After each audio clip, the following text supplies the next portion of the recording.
I can tell you. I'll go check it. Because I saw a line. I saw the kids, but I don't know if it's the full class. I'll go check and come back. At least 80%. At least.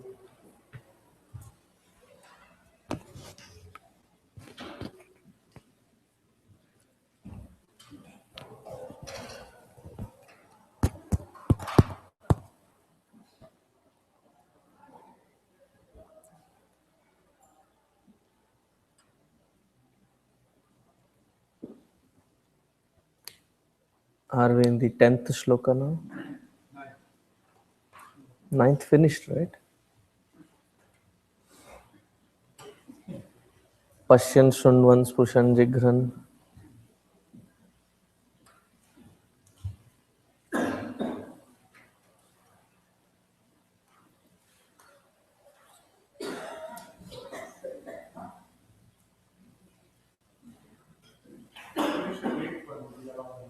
Okay.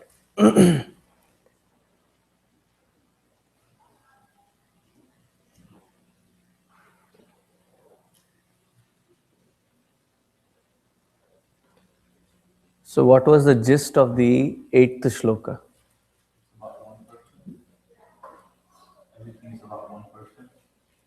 Everything is about the doership is just about 1%. The rest of it, we perform our day-to-day life wherein there is no doership necessary. So the same concept is continued in the next shloka. Same tongue twister continued. So pay attention and chant loudly. Ninth shloka of the 5th chapter. Pralapan visrajan granhan unmishan nimishan api indriyanindriyartheshu vartanta iti dharayan.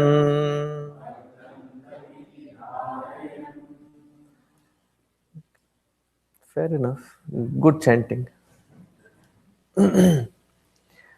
Pralapan visrajan granhan unmishan nimishan napi.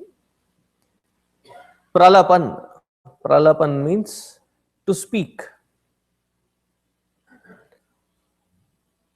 Now when we usually utter things, when we say things, now this is a more intimately involved thought, word, and action. They are the ones wherein we tend to show a lot of doership involved.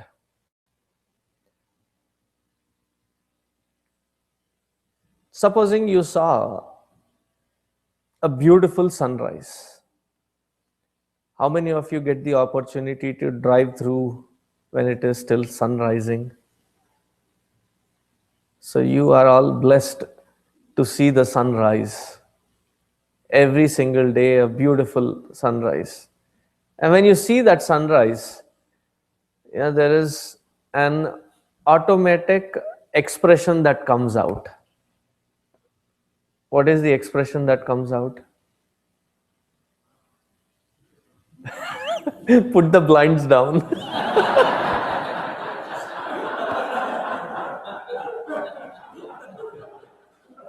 He has taken your job. Put the blinds down. Okay, for those of you who are driving and there are no blinds around, what is the expression that comes out?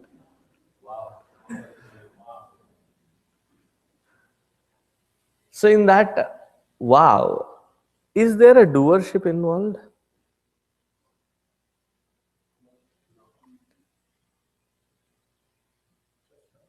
It just comes, right? And you're not blurting it out. It's the true expression. Any dancers here? No, I'll not ask you to dance or anything. Now I would like to see the dance. I was just joking earlier.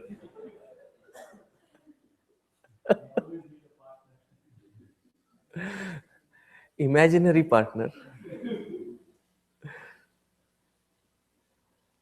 Any dancers here? In dance, especially the Kuchipudi or the Bharatanatyam,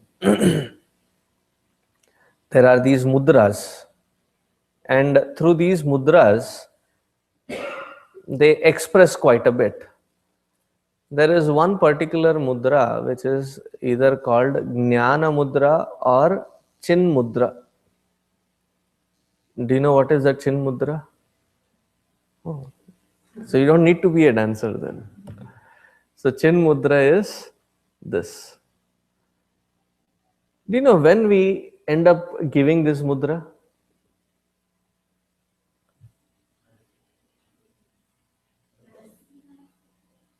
Nice, good job. It is called Jnana mudra. Jnana mudra. When the word that is expressing is from that connection to that jnana, like when something is, like a sunrise or something spectacular that you have watched, and the wow or wah comes out, and you see your action, it usually is wah. It comes out in that jnana mudra. That means you have connected, and the connection is shown in these two fingers. The Paramatman is represented as the Angushta Matra Purusha, and the ego is through the pointer finger or the Tarjani. So what do we do with this finger? Point at others and threaten everybody. That is a pointer finger. So this is representing the ego. When the ego connects and merges into that Paramatma, the experience that happens and the expression that comes out in speech, there is absolutely no doership involved. It is not just in a surprise or something as a wow. Something that shocks you also, you reach there. And that's why in utter shock, also you do get connected, but immediately the turbulent mind takes over and something else expresses out. Therefore, we don't see it that evident in that shocked moments. In fact, what happens is the mind actually stops there. Say your kid wants to trouble you and is hiding behind the door, and you come inside and jumps behind from the door and scares you. For a fraction of a second, the mind stops. Very brief moment, the mind stops. And then there is that connection, but then it gets ruined and the emotions take over. And then we come out in our natural language, whichever it is, the words express. Therefore, taking in the surprise element, it becomes easier to understand this example, that whenever there is that connection, the words that come out, there is hardly a doership involved. Pralapan. Visrujan. Visrujan is letting go. Sleep. You have to finally let go everything that you are connected to. Isn't it? Even the remote which is in your hand. You are sitting in the couch, watching the game or watching whatever you are watching, and then suddenly it slips. That is when the other person realizes that you are fast asleep, letting go. Visrajan.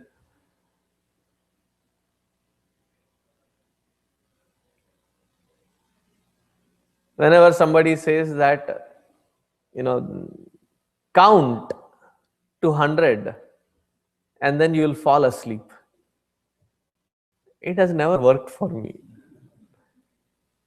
Because you have to let go the counting for sleep to happen.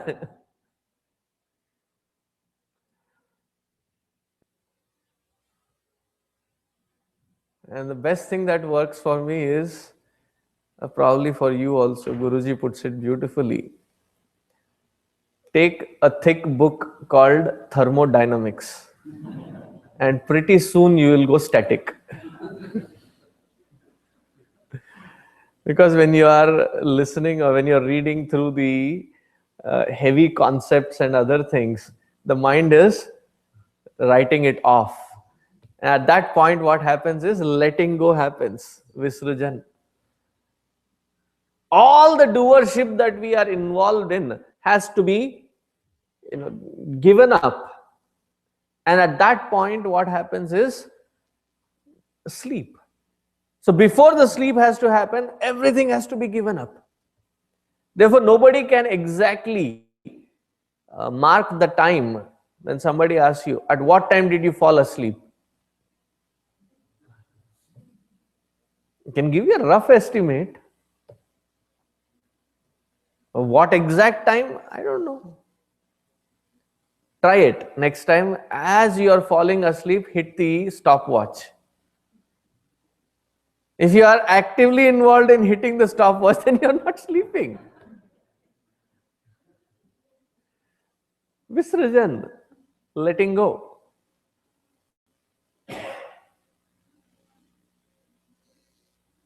So whenever there is the act of letting go, there is no doership involved. Now physically also, when you take it into various acts of letting go, there is something bothering in your nostrils. Some dust particle or something is bothering. And then you get a big sneeze. You're letting go. There is no doership. Time करके ना सबके सामने अच्छी करूंगा, नहीं होगा. It happens without a doership. When you are eating and the stomach needs to release certain gases, and then you burp. Is there a doership involved in that, letting go of the gas there? There is no doership involved. When there is a particle in your eye that something has fallen and your eyes have to let go of the tears, is there a doership? Shh, vyast hu main. I am busy. I am creating tears and I am flushing my eyes out. There is no doership involved. Pralapan, Visrajan, Grinhan. Grinhan, holding on to something, especially during this season, wherein you have to really walk carefully. You think you have a firm footing and you place your foot and then take your weight forward, and between the moment of taking your weight forward, lifting the other leg and this on a icy surface, something happens. And pretty immediately, like as a reflex, you want to grab onto a railing or something, grinhan, to hold, to maintain the balance, to hold. There is no doership involved in it. There is no calculated effort or a calculated individual involved to hold on to. There is no doership. Grinhan. Unmishan nimishan napi. Unconsciously, involuntarily, it happens. closing and opening of the eyelids. I don't know what the calculation is. For every 1 minute, there are 8 times or something that you close and open your eyes. A normal being.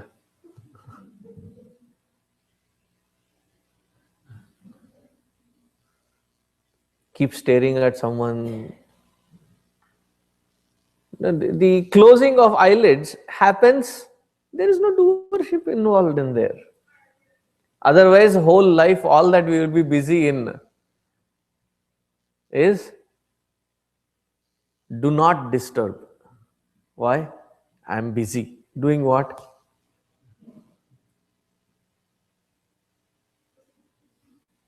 Closing and opening the eyes. There is no doership.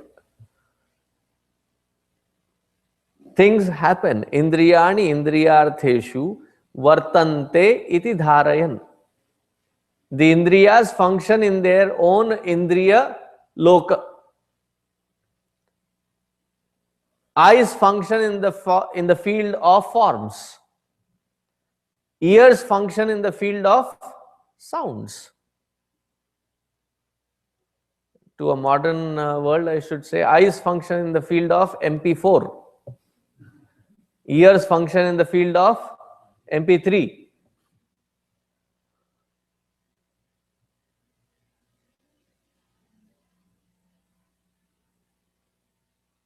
In fact, it is not MP3. MP3 is all compressed. It is uncompressed FLAC format, wherein it is the crystal clear sounds. So it works in that field. The nostrils function in the field of smell.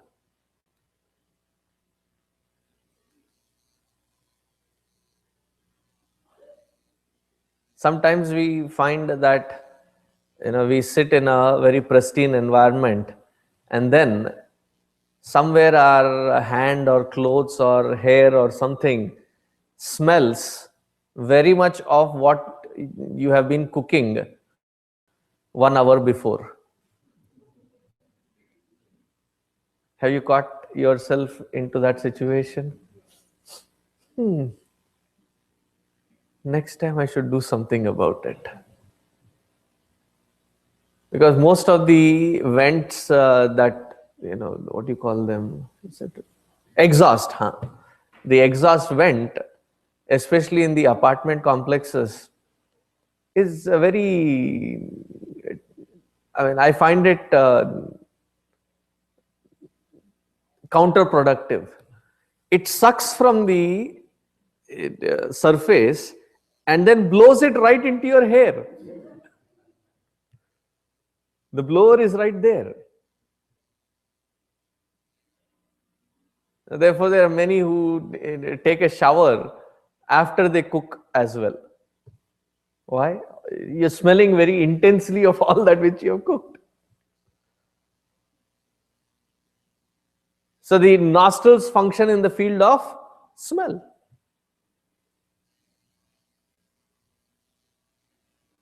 Sometimes, your children, you have your clean clothes yet to be folded, and you have taken them out, and the children have dumped the to be washed clothes right next to it, and now you come there, both look equally similar.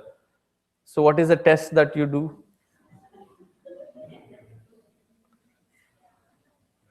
What you do?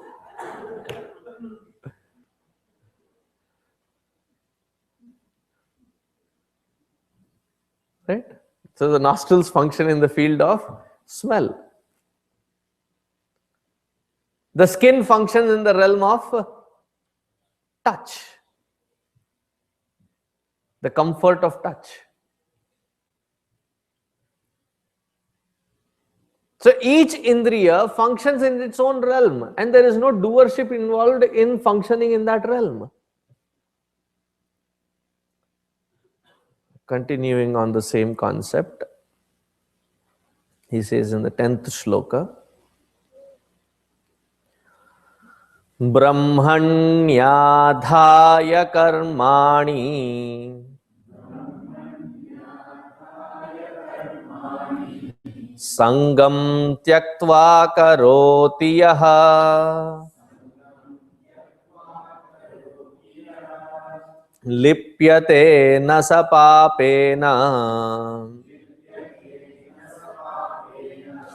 padmapatramivambhasa.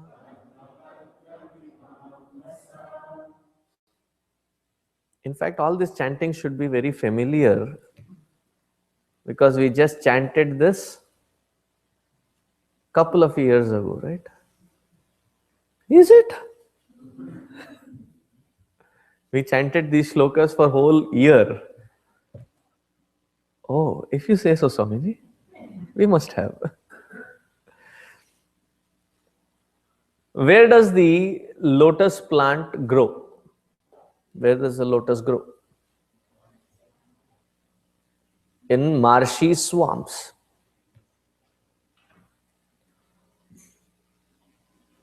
And not a very beautiful environment that it grows in.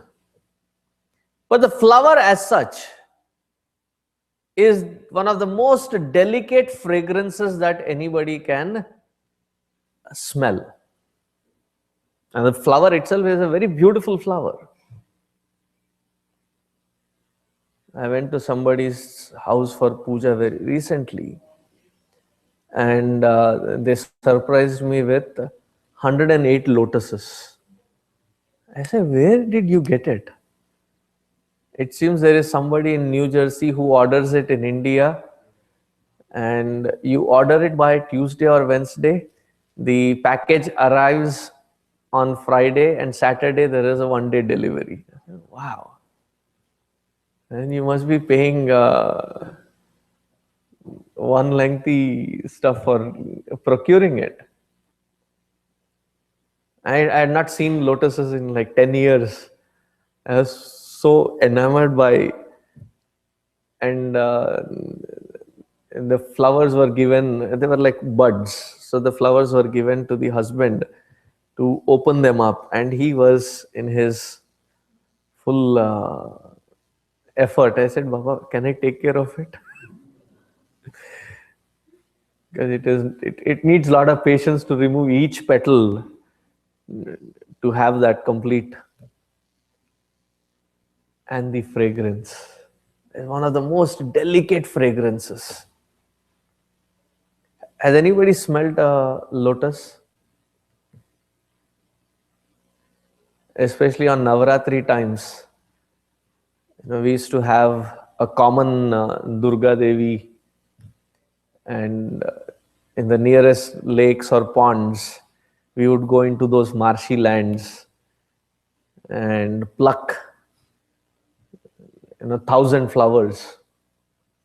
And though we are all soaked in the kichad, dirt, but the hands have picked that special fragrance. And your hand smells, even after a shower, your hand smells that very delicate fragrance of lotus. So the lotus, and lotus also represents the state of purity. So if you look at any religious organization, lotus will find its way into the emblem. Lotus and lamp are a common combination. So if you have a lotus, a lamp, a swan, a snake sometimes, and a rising sun, then you can create good permutation and combinations of logo for a Hindu religious organization. And lotus takes the predominant space there. Lotus represents that purity. And most of our Devi Devatas find a comfortable seat in a lotus. So lotus, which has got such prominence, where does it grow? In marshy lands. In spite of growing where it grows, it seldom complains. Do you know who I am? I am the lotus. Where did you put me? You. Yuck. No. Wherever it is to be growing, irrespective of the dirty environments, it draws all its sustenance from that environment. But what it brings out is not the dirt, but it is that absolute purity that it brings out. Nothing of that dirty environment reflects into that purity. And we complain like this, or the kind of place that I have grown up, or the kind of environment that has conditioned me. Tougher the environment, greater should be the output, irrespective of where it is. Lotus does not reflect any of that environment into its glow, into its blossom. Padma patram ivambhasa. Even when the patra, the lotus leaf, have you played around with a lotus leaf? A fresh one, not a dried one. You throw a few drops of water on it, it almost feels like mercury floating. So when the dirt falls on that lotus leaf, a gentle breeze and the dirt just fizzles away. It cannot stick to it. Similarly, when we function in this world, it is not how bad the world is, it is not how difficult our situations are, and the most difficult is one's own life. So it is not how difficult one's life is, but through that difficulty, how best can I get through? And here, I may have to use the cliche, when the going gets tough, the tough get going. And one has to develop that. Padma patram ivambhasa. And how can one develop that? Stop complaining about the environments. Stop complaining about the situations. Stop being nitpicky of, oh, if I had all these other things, I would have brought my best. Now, whatever you have is the best that you could acquire for this moment. What is the best that you can churn out from that environment? So that it talks great about yourself, and through you there is a lot of great done to the environment around you.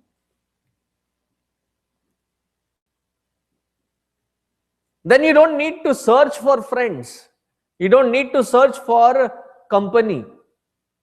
People will come in search of you. Do the lotuses go on to the George Bush tollway or 635 big billboards? Hey, you all bees and bumblebees out there, tomorrow I am going to blossom. Come ye all. No advertisement required. As soon as the blossom occurs, they find its way to them. At that point, they don't say, well, I would wish I could come to you, but you live in such dirty environment. If only you could present yourself in a beautiful environment. No, the worth of it is so high that irrespective of where you are, they will come searching for you.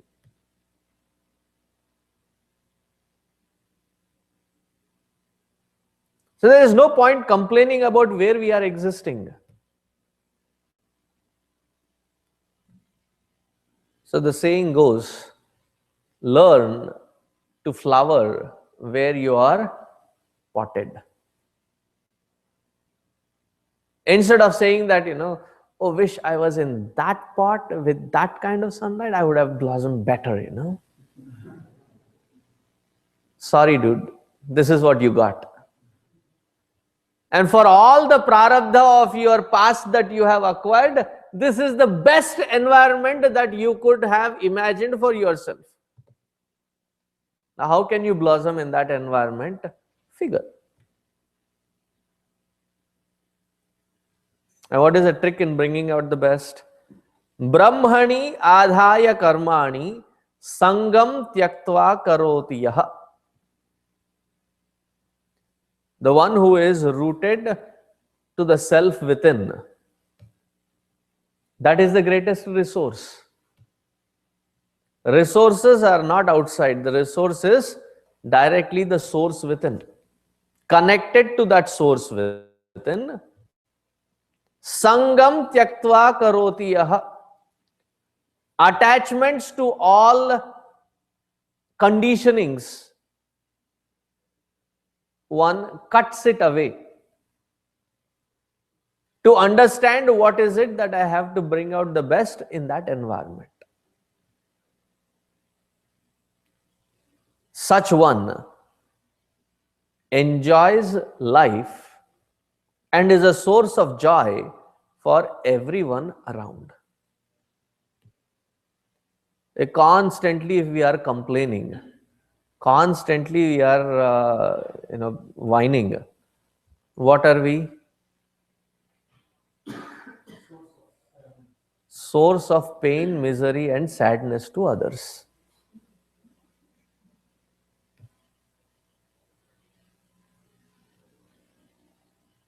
I have to wake up again. I have to do this khana dhona again. I have to go to the office again. I have to go to Chinmaya mission again.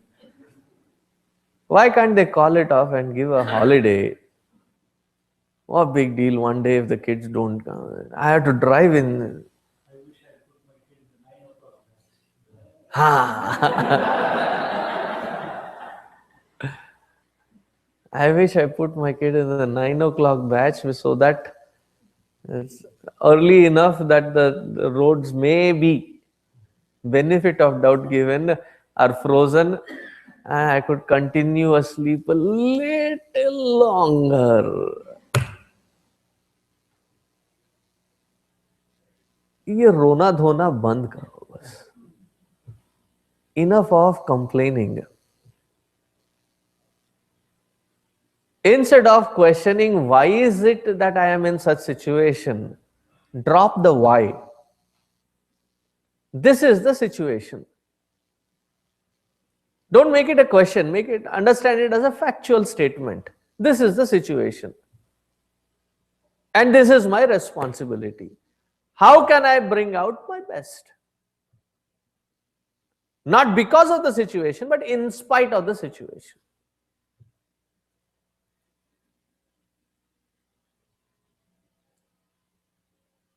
And then work towards it diligently.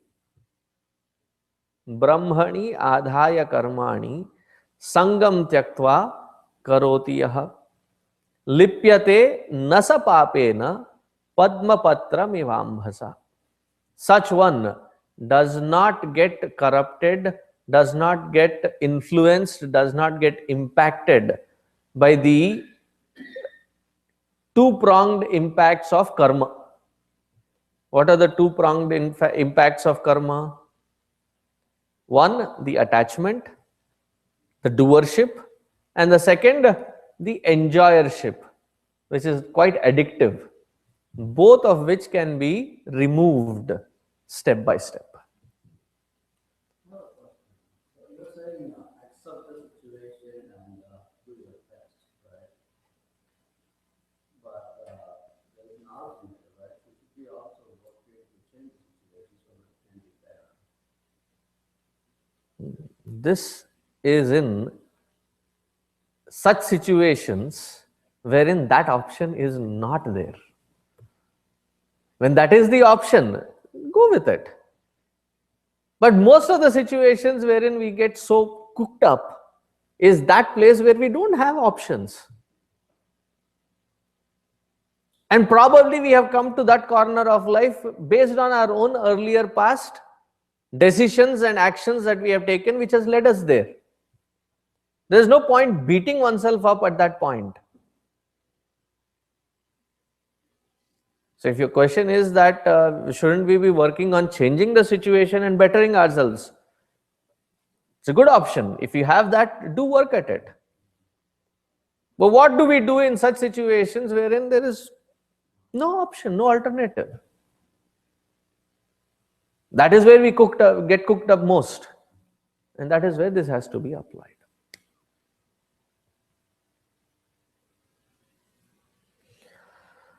Okay, I'll stop 20 minutes ahead because Shivaratri we while during the puja we sanctified the japamalas, and it has been a tradition for about 8-9 years that the students are given in their 9th grade the japamalas, so that it becomes a regular practice for them